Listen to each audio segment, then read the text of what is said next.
Hello दोस्तों, decision solution में आपका स्वागत है। इसके पहले के लेक्चर में मैंने प्रैक्टिस सेट 5.1 का क्वेश्चन नंबर 1 2 3 4 कंप्लीट कर दिया। अगर आप लोगों ने वो वीडियो नहीं देखा है तो आप लोग जाके देख सकते हैं, डिस्क्रिप्शन में मैंने उसका लिंक दे दिया है।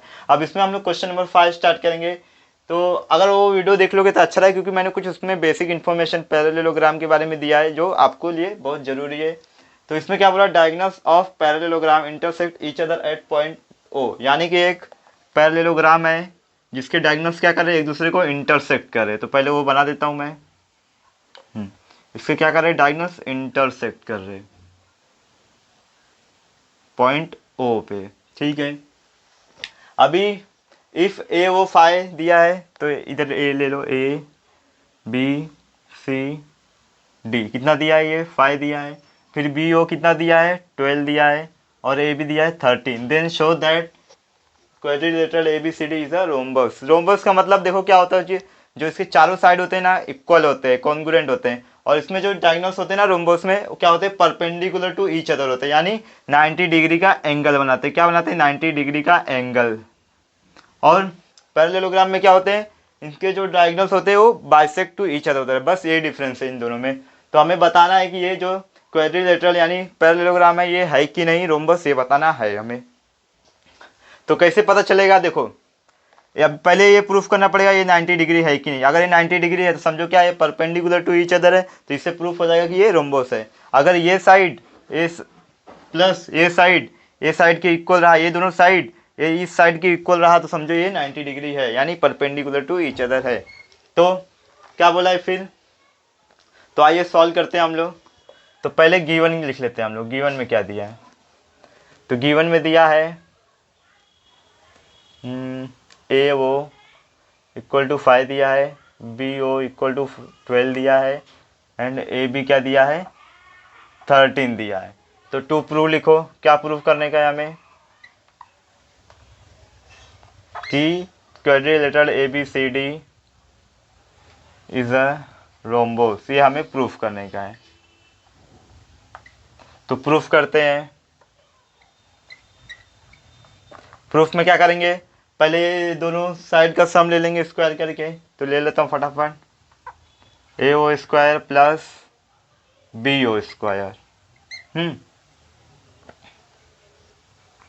तो क्या आएगा, ए ओ का कितना दिया है, 5 दिया है,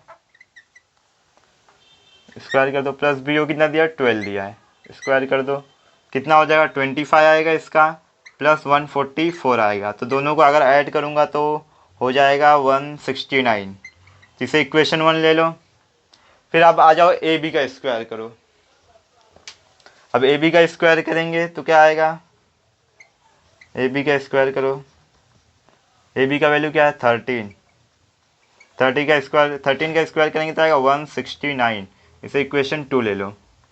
अब देखो ए बी 169 आया, ए बी 169 आया, यानी कि ये दो साइड इस साइड के इक्वल है, यानी कि ये जो है 90 डिग्री है। तो आगे हम लोग लिख देंगे, इधर साइड में लिख देता हूँ मैं, नीचे लिखना आप लोग।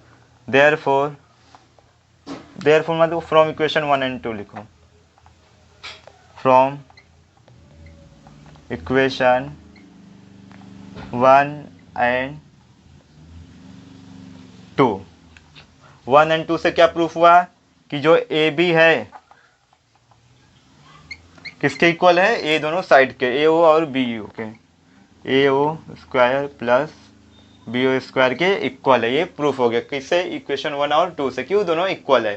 तो अगर ये दोनों इक्वल है पर यानी इक्वल है तो सॉरी ये दोनों इसके इक्वल है तो क्या होगा, ये परपेंडिकुलर टू ईच अदर है। तो फिर जो डिग्री होगा ए ओ बी, ये कितना हो जाएगा, therefore A O B equal to क्या हो जाएगा, 90 डिग्री। क्यों, क्योंकि ये परपेंडिकुलर टू ईच अदर। तो आपको पता है जब परपेंडिकुलर होता है वहां पे क्या होता है, 90 डिग्री का एंगल होता है। तो यहाँ पे लिख दोगे बाय कन्वर्स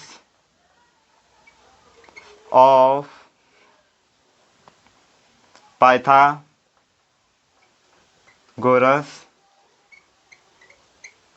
थियरम। किससे पता चले, by converse of Pythagoras theorem से। अब क्या करेंगे हम लोग, ए ओ बी तो मिल गया, तो ये भी मिल गया 90 है, तो यानी ये क्या है, परपेंडिकुलर टू ईच अदर। तो लिख देंगे फोर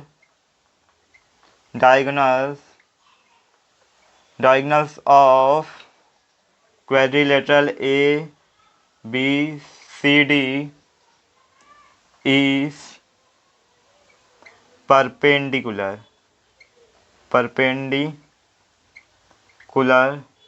टू, इधर ये रहेगा, perpendicular to each other at point O.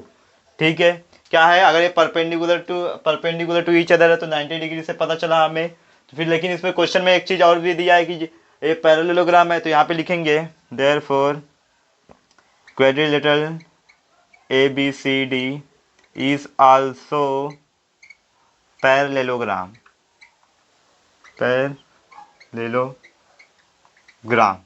Parallelogram भी है और एक रोम्बोस भी है। तो इधर लिख देंगे therefore quadrilateral ABCD is parallelogram in which is parallelogram in which diagonals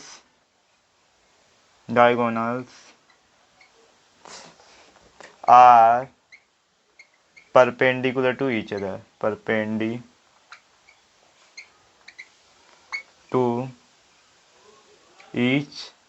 other. तो इधर लिख दोगे therefore quadrilateral ABCD is a, क्या है ये, रोम्बस है। क्या है, रोम्बस। अब ये पता कैसे चला रोम्बस है, मैंने आपको पहले बताया कि ये दो साइड इस साइड के इक्वल है, इस साइड के इक्वल है, यानी इसके जो डायगोनल से क्या है, परपेंडिकुलर टू ईच अदर है, यानी क्या होगा, ये 90 डिग्री का एंगल बना। ये कैसे पता चला, by converse of Pythagoras theorem से। तो इससे हमें प्रूफ हो गया कि ये क्या है, रोम्बोस है। Question number 6, in following diagrams quadrilateral PQRS and quadrilateral ABCR are two parallelograms. यानी कि देखो ये डायग्राम ऑलरेडी क्वेश्चन में दिया हुआ है। देखो इसमें दो डायग्राम, एक इधर है और एक इधर, और दोनों ही क्या है, पैरेललोग्राम है। तो एंगल P अगर 110 है, क्या है एंगल P, देखो 110 है, then find measure of all angle of quadrilateral ABCR।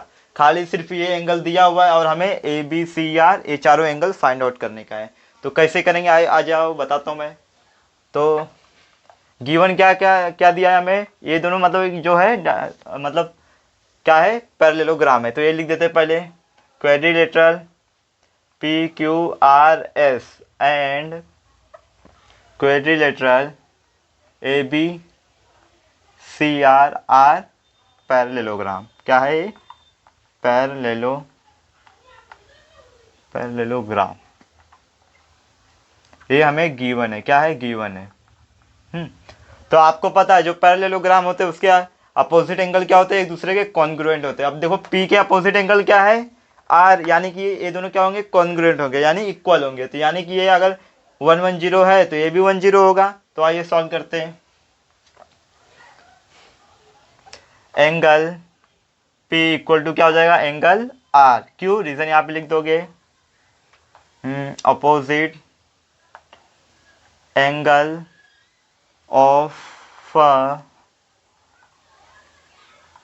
Parallelogram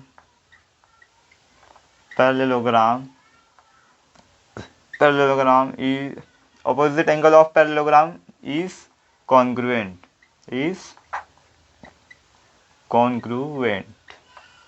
यानी कि ये दोनों इक्वल होंगे। तो लिखेंगे बट C कितना दिया है, 110 दिया है, तो ये भी क्या हो जाएगा, आर भी क्या हो जाएगा हमारा 110 हो जाएगा। क्या हो जाएगा, 110, या ये भी हो जाएगा कितना, 110 डिग्री हो जाएगा।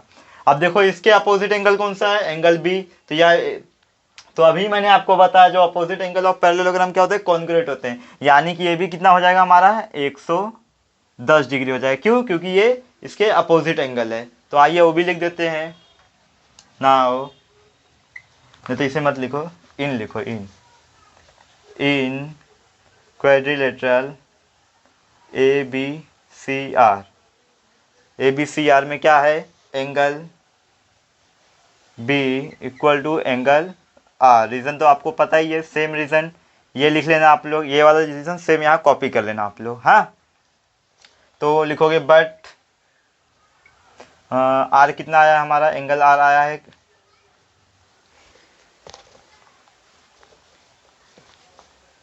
बट एंगल आर कितना आया है हमारा 110 डिग्री, तो एंगल बी भी कितना हो जाएगा हमारा 110 डिग्री हो जाएगा। क्यों? तो रीज़न यहाँ पे ये वाला सेम कॉपी कर लेना।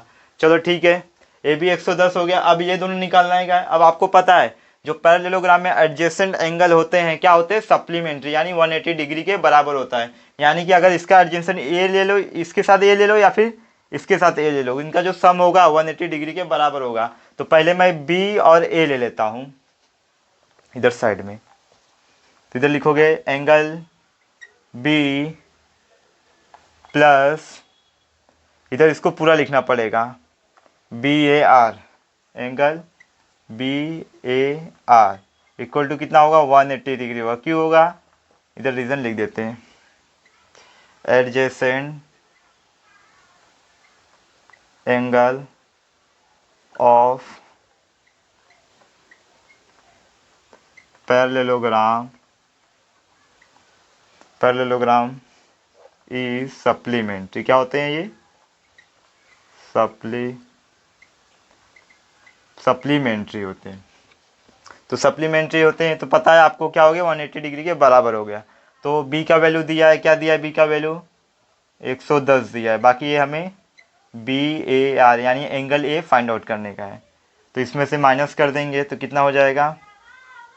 B angle B A R कितना आ जाएगा हमारा 180 डिग्री माइनस 110, तो कितना हो जाएगा? ये 70 डिग्री हो जाएगा। कितना हो जाएगा? 70 डिग्री। चलो ठीक है, ये तो 70 आ गया। अब हमें चाहिए एंगल सी। तो अभी देखो ये एंगल सी इधर अपोजिट एंगल है, तो आपको पता ही है, पहले ही बताया मैंने, opposite angle of a parallelogram is congruent. यानी अगर ये 70 है तो ये भी 70 होगा, तो वही सेम जैसे इधर किए तो वैसे इधर पे भी कर लेते हैं। Now angle C equal to angle B A R लिख दो, पूरा लिख दो बी ए आर। तो रीज़न क्या लिखोगे आप लोग? देयरफॉर ये सेम रीज़न यहाँ पे कॉपी कर लेना, opposite angle of parallelogram is congruent. ये सेम रीज़न आप लोग कॉपी कर लेना। हाँ, तो क्या हो जाएगा? बट ये कितना आया है? बी ए आर आया है कितना? 70 डिग्री। तो फिर देयरफॉर एंगल सी भी कितना हो जाएगा? 70 डिग्री। तो चारों एंगल के वैल्यू आ गए हमारे पास, ये भी हो जाएगा हमारा 70 degree. Question number 7, in following figure quadrilateral A B C D is parallelogram. देखिए यानी कि जो ए बी सी डी है पैरेललोग्राम में, point E is on the ray of A B such that B E equal to A B. यानी जो ये B E है किसके बराबर है? ए बी के बराबर। ये ऑलरेडी क्वेश्चन में दिया है। Then prove that line E D bisect segment B C at point F. यानी कि जो ये line A B E D है किसको बाइसेक्ट कर रहा है? सेगमेंट बी सी को बाइसेक्ट कर रहा है पॉइंट एफ पे। ये हमें प्रूफ करने का। तो आइए स्टार्ट करते हैं। तो सॉल्यूशन में पहले क्या गिवन दिया है? Quadrilateral A B C D क्या है? ये is a parallelogram, is a parallelogram है। क्या है? पैरेललोग्राम है। ये क्या है? हमें गिवन है। अब देखो आपको तो ऑलरेडी पता ही है, जो पैरेललोग्राम होते हैं उसके जो साइड होते हैं, अपोजिट साइड होते हैं, क्या होते हैं? एक दूसरे के कॉन्ग्रुएंट होते हैं। यानी कि जो ए बी है किसके कॉन्ग्रुएंट होगा? सी डी के। तो इधर लिख देता हूँ, therefore A B equal to C D. इसे इक्वेशन 1 ले लो और इसमें रीजन लिख दोगे आप लोग, opposite side of a parallelogram are congruent. क्या होगा? कॉन्ग्रुएंट। ठीक है, ए बी जो है सी डी के कॉन्ग्रुएंट है। देखो अगर ये दोनों इक्वल है तो क्वेश्चन में ऑलरेडी बोला है जो ए बी है बी के इक्वल है, तो यानी कि ये तीनों एक दूसरे के इक्वल होंगे। तो लिख देता हूँ क्वेश्चन में जो दिया ए बी लिख देता हूँ फटाफट। Therefore A B equal to क्या हो जाएगा? B E. ये तो ऑलरेडी क्वेश्चन में दिया ही हुआ है, तो इसे इक्वेशन 2 ले लो और इधर पे भी ये रीज़न लिख देना, नहीं तो ये गिवन लिख दो। रीज़न ऑलरेडी लिख चुके हैं हम लोग, तो गिवन भी लिख दो और इसे इक्वेशन 2 भी लिख दो। अब इक्वेशन 1 और 2 का यूज़ करके हम लोग ये क्या बताएंगे कि जो सी डी है किसके इक्वल है? बी ई के। क्यों? क्योंकि देखो ए बी क्या है, सी डी के इक्वल है, और जो ए बी है बी के भी इक्वल है, तो यानी जो सी डी होगा वो बी ई के भी इक्वल होगा। तो इधर लिख देंगे फ्रॉम इक्वेशन 1 एंड 2 क्या होगा, C D equal to B E होगा, और इसे इक्वेशन 3 मान लो। ठीक है, इतना तो प्रूफ हो गया। अब आते पैरेलल पे, साइड पैरेलल। अब देखो इसमें कौन कौन सा साइड पैरेलल है। देखो जो साइड ए बी है किसके पैरेलल है, डी सी के। तो यहाँ पे लिख देंगे सिंबल का यूज करके, नाउ साइड, एक मिनट कैमरे में दिख नहीं रहा है, इधर पे लिखोगे नाउ साइड, कौन सा साइड है हमारा, ए बी पैरेलल टू, अब ए बी किसके पैरेलल है, सी डी के, तो इधर पे लिख देंगे साइड सी डी के पैरेलल। तो इसमें रीजन क्या लिखोगे आप लोग, डेफिनेशन ऑफ पैरेललोग्राम, पैरेललोग्राम के डेफिनेशन से हमें ये पता चला।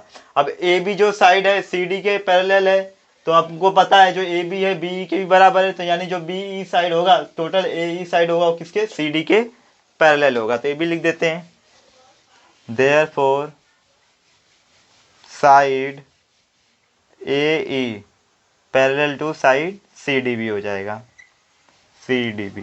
रीजन क्या रहेगा इसमें, ए बी ई क्या है, कॉलिनियर है। ठीक है, इतना तो हो गया। अब आगे चलते हैं, इस साइड आ जाते हैं हम लोग। तो यहाँ पे क्या हो रहा है, देखो जो हो रहा है ट्रांसवर्सल बी सी है, तो इधर लिख देंगे ऑन ट्रांसवर्सल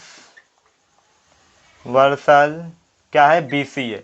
तो इसमें देखो अब यहाँ पे एक अल्टरनेट एंगल बन रहा है, कहाँ पे बन रहा है, देखो यहाँ पे डी सी एफ, जो एंगल सी है और एंगल बी क्या है, ये अल्टरनेट एंगल। तो लिख देंगे यहाँ पे therefore angle D C F congruent to angle क्या है ये, E B F, angle E B F. तो रीज़न क्या लिखोगे आप लोग इसमें, alternate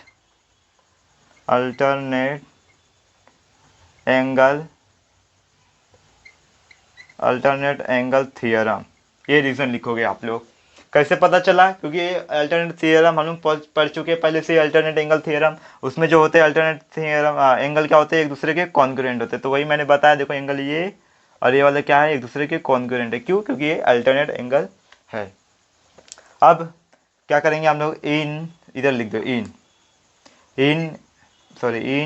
angle D C F and angle E B F क्या है, इसमें देखो जो साइड बी ई है किसके कॉन्ग्रुएंट है, सी डी के। ये ऑलरेडी हम लोगों ने इक्वेशन 3 में देख चुका है। तो यहाँ पे लिख देंगे साइड क्या है, C D congruent to side क्या है, बी ई। तो इधर लिखेंगे फ्रॉम इक्वेशन 3, नहीं तो फ्रॉम 3 लिख दो सीधा, फ्रॉम 3। इतना हो गया।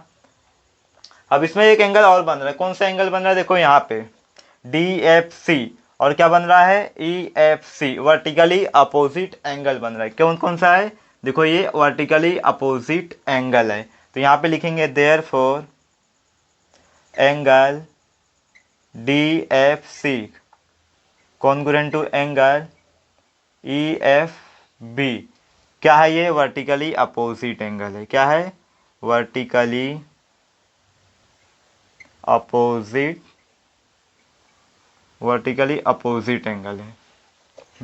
तो देखो ये तो हमें ऑलरेडी पता ही है कि जो देखो डी सी एफ है, देखो यहाँ पे लिखा हुआ है angle D C F congruent to angle E B F, D C F congruent to E B F है। तो इसको एक बार और लिखेंगे तो इसमें एक और रीज़न आ जाएगा हमारा। तो angle D C F congruent to angle E B F. अब देखो इसमें रीज़न क्या होगा, यहाँ पे साइड एंगल है और एंगल, यानी साइड एंगल टेस्ट। यहाँ पे भी देखो साइड एंगल टेस्ट। तो यहाँ पे लिखोगे आप लोग side angle test of congruency, लिखो ऑफ कॉन्ग्रुएंसी। इतना हो गया। अब देखो आपको पता है जो यहाँ पे देखो, यहाँ पे भी ट्रायंगल बन रहा है, यहाँ पे भी ट्रायंगल बन रहा है। अब ये भी साइड है और ये भी एंगल है, ये भी एंगल है, तो ये क्या हो जाएगा हमारा corresponding side of congruent triangle. तो देखो इसमें सेगमेंट क्या है, सी एफ, लिख दोगे सेगमेंट सी एफ कॉन्ग्रुएंट है किसके, सेगमेंट बी एफ के। तो यहाँ पे रीजन क्या लिखोगे आप लोग, corresponding side of congruent triangle. इसका मतलब क्या है, सी एस सी टी का corresponding side of congruent triangle. तो अब ये प्रूफ हो गया। क्या प्रूफ हो गया कि जो लाइन ई डी है बाइसेक्ट कर रहा है सेगमेंट बी सी को एट पॉइंट एफ। तो लिख दोगे यहाँ पे therefore line E D bisect segment B C at ये है एट पॉइंट एफ।